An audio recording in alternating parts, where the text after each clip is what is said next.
Good morning, everyone.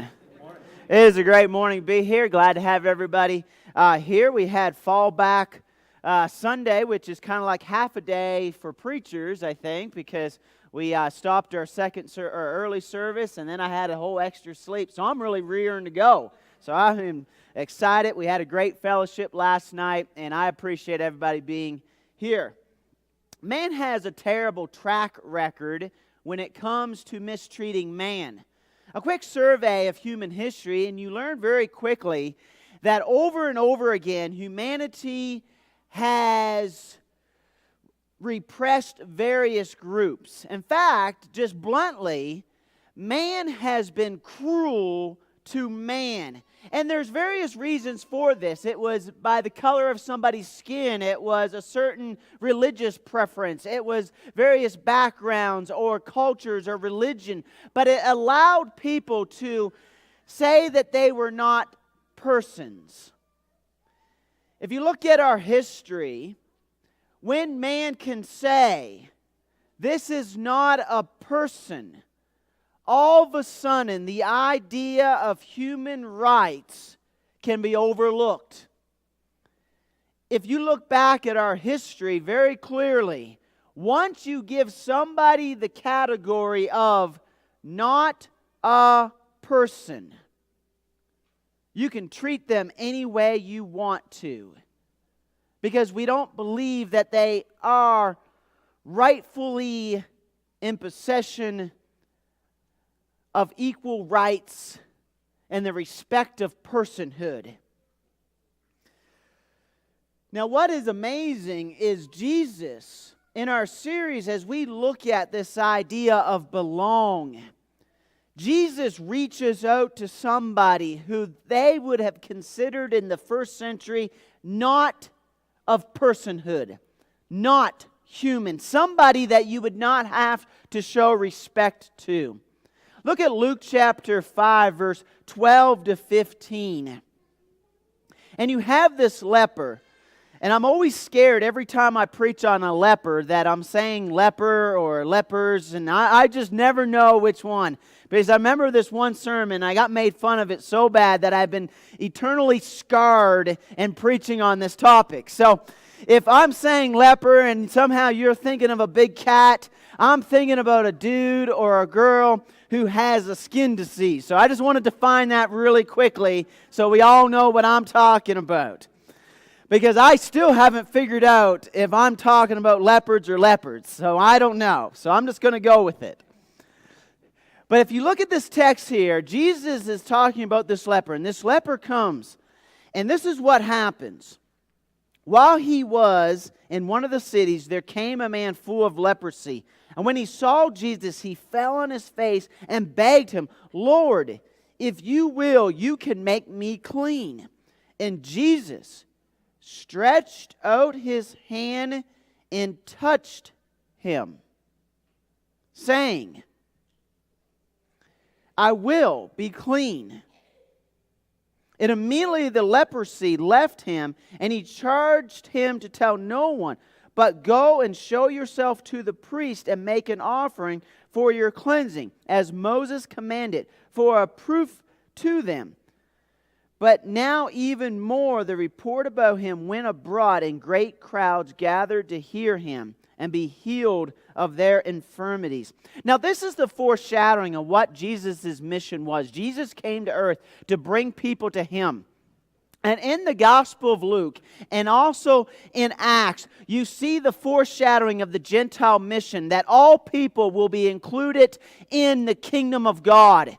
And so in this case, you have this leper that nobody considers to be a person, that this person is outside of society, that they are not accepted among the normal class of the Israelites. And so Jesus is dealing with this outsider, this social outcast, but the way he treats them is radically different than how man usually treats those who are considered to be on the outside of humanity. This is something that is very common in humanity. Humans have this propensity to mistreat certain social groups in our society. In 1813, you had the Choctaw Indians. They were kicked off of their lands. And they left Alabama and they went on what we are very familiar with, the Trail of Tears, as they traveled all the way to Oklahoma, what is known as Oklahoma today, Indian territory back then. In 1837, another group of Indians, the Cherokee Indians, were kicked off of their lands and they had to travel. And when they traveled, it said that about 3,500 of them died along the way. They had no food, they had no supplies, but the Americans didn't care. Because they didn't have to show them any of the human rights. Because they were not persons. They were not truly, fully humans. In slavery, you saw the same thing. In the Bill of Rights, there was arguing why you could own slaves was because, and they argued about this, they were not fully human. And therefore, you could treat them any way you wanted. Anytime you remove the category of personhood from somebody, it seems like then man is free to do whatever they will. But Jesus does not do this. Look at Luke chapter 5, verse 13. And Jesus stretched out His hand and touched him, saying, I will be clean. And immediately the leprosy left him. Now this is amazing. Now we read over this text and you're like, oh, He touched him and He healed them. Another miracle story of Jesus.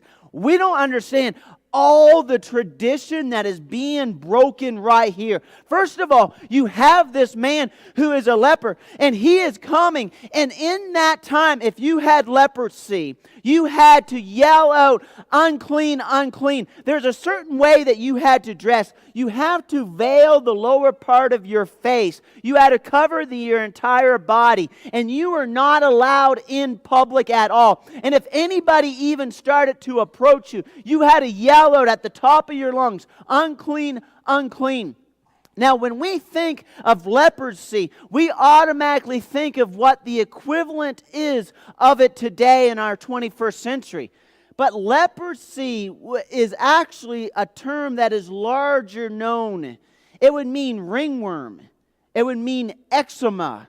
It would be anything that is on the skin. And they were so scared of the spread of leprosy that they would cause anybody who had any skin issues to be separated from society. And so this leper here comes to Jesus. He approaches Jesus. Can you imagine the anger in that crowd? In that city, if they saw this man coming up to Jesus Christ? That's not how tradition was. But even bigger, Jesus, look at this text, stretched out His hand, and here's one of the most powerful words in the gospel. He touched him. He touched him. Do you know what it would feel like to be touched after maybe not being touched for years? But it's even bigger than human contact. When Jesus reaches out and touches him, He joins him in the social ostracization. Now, Jesus is included as an outcast. Because everybody would have considered Jesus to be unclean now too. As soon as He reaches out, He joins him in that feeling of being a social outcast. He joins him in all the emotion, in all the perceptions of everybody around him. And instead of just saying, oh, I'm going to help, He says, I'm going to walk with you and in your shoes. And then He heals this man. Jesus does so much more than just simply come and reach out and touch him. He joins him in the pain and in his own suffering. Then he tells them, in Luke chapter 5, verse 14, and he charged them to tell no one, but go and show yourself to the priest and make an offering for your cleansing, as Moses commanded, for a proof to them. It's very essential that in this process, he's saying, and I want you to be clean. I want you to be accepted. This is what Jesus has come for. He comes in and he joins them, but he also cleans them up. And so everybody is able to see the miracle right then. But he also goes and he says, make sure you get the approval of the priest, because he doesn't want him to be an outcast. He wants him to have his personhood. Jesus has come to give humanity their sense of humanity back. And he goes to the priest so that he can be included in all areas. But this Jesus that comes and joins him is what happens. True love enters into your pain. Now, this scene is from a movie that I'm still scarred by. And so you're going to hear about this movie, and I'm totally going to spoil it for you so you do not have to experience what I experienced. I'm still mad about Lee Cole about this, because one day he was given this devotional about this movie called The Boy in the Striped Pajamas. And he says, oh, this is a good movie. So I went and I thought I should watch this movie. Who has ever seen this movie? You poor people. I'm going to save the rest of you from this misery. I will say this. I remember the movie was so bad. I watched it and I was so depressed. I think like a year later, Charity and I were in bed one night, and I just looked at her and I said, what are you thinking about? She goes, that movie. I said, me too. We have been scarred by it. Here's what happens though. So you have Shamu, and he is the boy in the striped outfit there on the other side of the fence. And this is Bruno, the boy. Now, Bruno's father works for the Nazis, and he goes to look after Auschwitz, but he calls it Outwith. And he becomes friends with Shamu. And Shamu says that his father's there, his grandfather, all of his family are in this concentration camp. Well, they start to share various things in common. They share the same birthday, and they become good friends. Well, this one day, Shamu and Bruno devise this plan that they are going to go into the camp and look for his dad because he can't find his father. So the boy brings him his own striped pajamas, and they go into this concentration camp. They're looking for the dad, and all of a sudden you see all the Jews are rounded up. And the two boys are taken to the gas chamber. So here is this German little boy joining with his little Jewish friend. And they both are gassed to death. Now I have ruined the movie for you, and you can all thank me for that, because it's one of those moments. But this is so much different than how Christians have typically responded to those groups that are treated as outcasts in our society. As Christians, we sit back and say, that's wrong. That's wrong. Bruno joins into the pain because he represents the Jesus. Jesus doesn't just come to earth to let us know how corrupt humanity is. He doesn't just come to earth and says, oh, this is wicked. He comes as the outcast. His own people did not accept him. And then he died as an outcast. He died as a criminal. He died as a social reject. He died as a common thief on a cross to help us to learn how to treat one another. As Christians, though, we usually think when it comes to alleviating those who try to suppress various groups in our society, we always want to think we're like Jesus. We have come to help. But when you do that, you create a dynamic that is not Christ-like. You create the dynamic of we are superior and we need to help. We are in a position of strength, helping the weak. Jesus tells us we are the leper. We are the ones who are unclean. We are the ones who need help. We are the ones who are struggling with sin. So often we sit back and think, what can we do? To be truly like Jesus, you enter into their pain. You enter into their sorrow.